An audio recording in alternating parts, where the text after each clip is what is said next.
Kukatpally housing board స్థలాల వేలంలో ఎలాంటి అవాంఛనీయ ఘటనలు జరగకుండా అన్ని చర్యలు తీసుకుంటున్నట్లు బాలనగర్ అడిషనల్ డీసీపీ సత్యనారాయణ తెలిపారు. వేలంపాట జరిగే ప్రాంతంలో ఎలాంటి గందరగోళ పరిస్థితులు సృష్టించినా సహించబోమన్నారు. కేపీహెచ్పీ కాలనీ ఫంక్షన్ హాల్లో జరిగే వేలంపాటను స్థానిక పోలీసులతో కలిసి పర్యవేక్షించారు.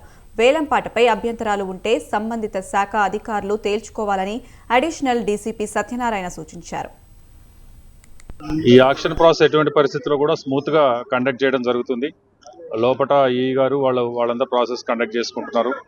దీనికి సంబంధించి ఎటువంటి పరిస్థితుల్లో ఇది అఫీషియల్ ప్రాసెస్ కాబట్టి దీనికి సంబంధించిన ఆబ్జెక్షన్స్ ఉంటే వాటికి సంబంధించిన ఫోరమ్స్లో కానీ వాటికి సంబంధించినటువంటి విషయాల్లో కానీ అక్కడ రిజాల్వ్ చేసుకోవడానికి ప్రయత్నం చేయాలి. కానీ ఇక్కడ ఫిజికల్గా వచ్చి కానీ లేకపోతే దీన్ని ఆపుతామని కానీ ఎటువంటి పరిస్థితుల్లో దయచేసి ప్రయత్నం చేయొద్దు. ఇటువంటిది ఉంటే యాక్షన్ స్ట్రింజెంట్ యాక్షన్ తీసుకోవడం జరుగుతుంది. ఏ ఆబ్జెక్షన్స్ ఉన్నా అప్రాప్రియేట్ ఫోరంలో తదుపరి ఉన్నటువంటి ఆఫీసర్స్కి చేసుకోవచ్చు. దాన్ని ముందు రిప్రజెంట్ చేసుకోవడం కానీ ఇప్పుడు కానీ రిప్రజెంట్ చేసుకోవచ్చు. దానికి సంబంధించి అన్ని మెజర్స్ తీసుకోవడం జరిగింది. ఆక్షన్ ప్రాసెస్ సంబంధించిన అంతా పీస్ఫుల్గా జరుగుతూ ఉంది. ఇక్కడ ఎటువంటి ప్రొటెస్టులు లేవు. కానీ దయచేసి అటువంటి ప్రయత్నాలు కూడా ఏమీ తీసుకోవద్దని ఇది మా విజ్ఞప్తి.